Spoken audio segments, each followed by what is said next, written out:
from the Denver Broncos Media Center, welcome to Broncos Country Tonight with Ryan Edwards and Benjamin Allbright. All right, welcome to Broncos Country Tonight, breaking down day 3 of Broncos training camp, and it was an exciting one as the offense really had a big day, Ben. Let's go ahead and get into it. Now, scoring the quarterbacks, or more than anything, just seeing the offense playing with swagger out there was very, very impressive to me.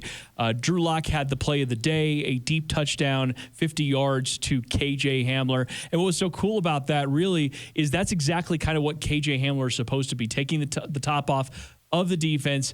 Hey, Tyreek Hill style, I'm going to throw it up and you run underneath it. And that's kind of how that play worked out. Right. And it's, they brought KJ in for that. They brought him in to be that deep threat, stretch the field vertically and allow them to open things up underneath. And they're going to need him to be that, especially early on in the season, for this offense in order to be most effective. And another receiver caught my eye out there. One good one that caught my eye, Trinity Benson. He's just making plays out there. Another touchdown today. He's just keeps putting them on the board. You keep putting skins on the wall. Eventually, you're gonna find out. And then one negative, Tyree Cleveland has been dropping the football every day. It's become a problem. It's not from Locke either. It's from Bridgewater, and they're easier passes to handle.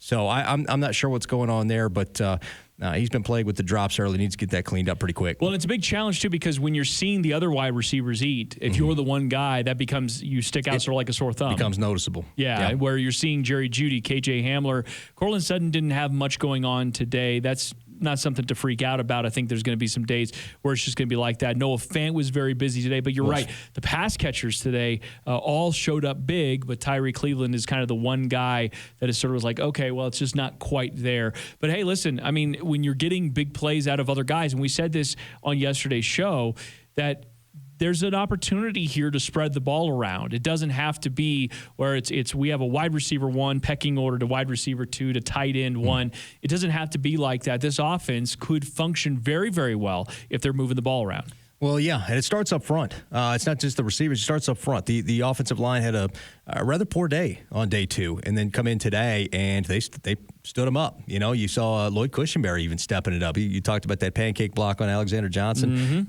He was just active with his hand. He was doing well, and you didn't see the center getting pushed back in the quarterback's lap as much, and that's a nice thing to see. So it's a good observation from day 2, by the way. You and I were talking about that right before we came on, because day 2, the center was getting pushed back. The D-line owned the day on day 2. That's right. And so that was the big storyline. Right. Today was not the case. Yeah, no, it was good to see. You get a little, you go back, you watch a tape, your coach gets into you a little bit for having a poor day, and Mike Munchak's not going to put up with that. So, you get fired up, reinvigorated, come on out there and have yourself a day. And they kind of did today, and you could kind of tell Dalton Reisner kind of had that energy at his presser. So it was, it's a good day for the offensive line, which means usually it's going to be a good day for everybody. You give offensive lines having a good day, everybody's eating. Speaking of the offensive line, Bobby Massey getting time at starting right tackle. And we knew this was going to be a bit of a rotation. First couple of days, Calvin Anderson. Calvin Anderson, incidentally, was playing left tackle on the second team, and then they had, Cam Fleming at the right tackle on the second team. So we're going to continue to see that rotation. But what you ultimately want to know is who's going to be the starter and who's going to be your swing. And so you got to see kind of all of these 3 guys at different positions just for that reason. Well, yeah, and I think, if we're handicapping it, I think obviously Garrett Bowles is going to be your starting left tackle, and I think Bobby Massey's probably going to be your starting right. Calvin's probably the swing, and then you got a platoon O-lineman, because Cam Fleming can actually play 4 positions. Yep. Going in there, and we know how much the Broncos love that versatility. So, I think that's the way it's probably going to shake out. But obviously there's a lot of camp to go. A lot of things could happen. There's sometimes there's health issues too.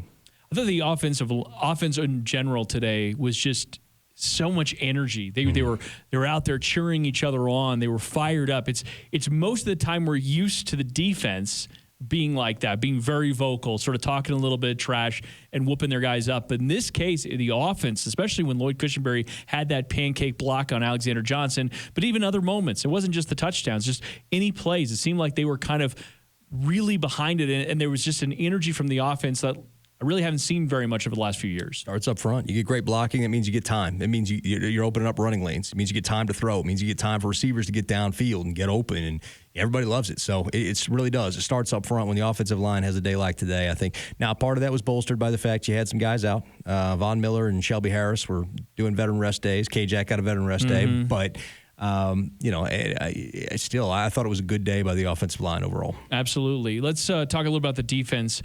Got to give a shout out to McTelvin Agim. Had a sack today, had a batted pass yesterday. He might be a little bit ahead of his schedule. And it gets very early. We don't have the pads on, but that's the thing is he's making plays, but we don't even have the pads on yet. Right. That's something that's very encouraging to me. Yeah, and, he's a guy I really liked, coming out. He's got the speed. He's got the size. It'd be interesting because Mike Purcell, sprained his ankle. I'll be wondering who's going to be taking over that spot for Purcell.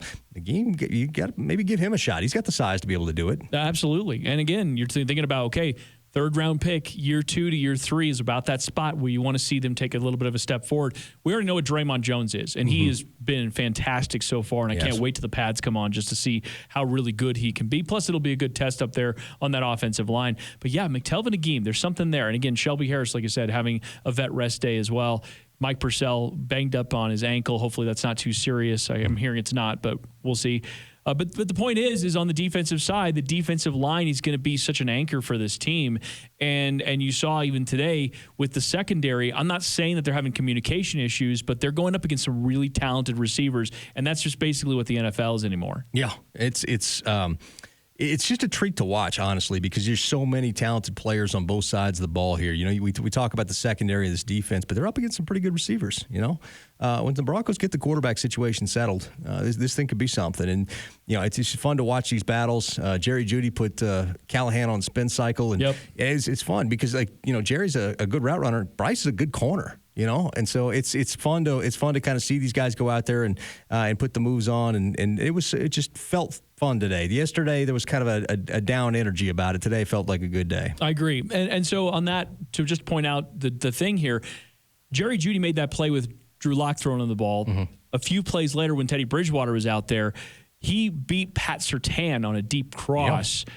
And again, sort of just left him in his wake. He was gone, and he's not the straight line speed guy. He beat him with route running. But that's great for Pat Surtain to be able to see the different types of receivers out here, because when you're Pat Surtain, you historically have gone against guys that you should be the better athlete. That's just not the case in the NFL, and I think this is a good opportunity for him. Yeah, he was actually in trail tech, and he was supposed to, and he didn't realize that he needed to speed it up because Jerry put the jets on him. Yep. And that's really what did it to him. It was fun to watch. It was I'm sure you had the up angle, so I bet it was even more fun to watch there. We had the side angle, and we could see it. So it was it was a good play.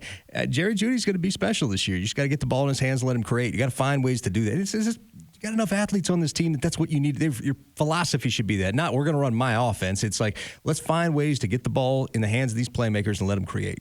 There's an interesting tweet you sent out last night that I wanted to highlight here as we wrap things up about running the play or running the scheme of what you want the team to do, right? So you have the quarterbacks out there, and you want them to be able to say, okay, I'm gonna drop a play. I want you to run through your progressions. And I'm not saying that it necessarily is a stark contrast between Drew Lock and Teddy Bridgewater, but Teddy Bridgewater almost functions in this is what I do as Teddy Bridgewater. I'll fit into your scheme, but I'm going to be looking for the checkdowns. I'm going to be looking for the short stuff. Where Drew Lock seems to be running the plays. He seems to be out there trying to run the plays, and sometimes it's going to be incomplete. Now, he was still erratic on day 2. Yeah, it wasn't great. He was still overthrowing guys. Right. So even in all that, but it brought a really good debate, I thought, on Twitter, because some people say, well, I'd rather have the yardage. So if the quarterback's going to get me the yards and that's open, go get that. And then other people say, no, you got to run the concept. I want to see them out there doing that. And that's always an interesting balance in training camp that the media and fans don't really know. They don't. And part of this is because it's 7-on-7. That's why I don't even chart like 7-on-7 or skeleton or scout and all that. There's no point. And that's why, because you don't know what you don't know, but I did notice that while we were out there, and I'm like, this is what's happening is you got a bunch of media guys on their scorecards saying Teddy got a completion, Drew got an incompletion, and marking it up as a win for Teddy. But I'm like, well, actually Drew worked a concept and Teddy just blew it off and just took the easy check down. He didn't let it develop. And so for me, I don't know how you score that as a win for anybody. At least Drew's out there trying on that one. I need Teddy to do those kinds of things. And I'm sure he will. Teddy's a savvy veteran. He's in a quarterback battle. He knows what he's doing. But, I need to see that kind of stuff. And I think that's a part of why Vic got out there in the presser today and made some comments about the checking the ball down. Teddy took some shots today, though. He did. He did take some shots. And he looks good when he's doing it. It's not that he lacks the ability to do it. It's just there's some impediment there, whether it's mental or whatever. And that's the thing. I want to see more of it. Show us a little bit more of it, man. That's what we're here for. Yeah. Mentioned the Judy crosser he hit. He also hit Joe Fant on a 20-yard crosser. And then he took a shot at Jerry Judy down the left sideline that was broken up on by Ronald Darby. Yeah. It was underthrown. You're right. In a lot of circumstances, it's probably an interception. But again, at least he opened it up. Let's start to see if you can do this. See, that's the thing is like I don't look at interceptions as always necessarily a bad thing in practice because that's the point. I want to see him try it. I want to see them attempt to do something that's out of their comfort zone. Peyton Manning used to get mad in training camp if he didn't throw an interception or two because that meant he was being too conservative in training camp. He needed to take some chances and get out of his own head, his own mindset. So, it's one of these things. These guys, we've gone 3 days without an interception. None of these the only quarterback throwing an interception is Brett Rippon. So, who's going to break the streak? It's going to be interesting. Can't wait to break it down with everybody.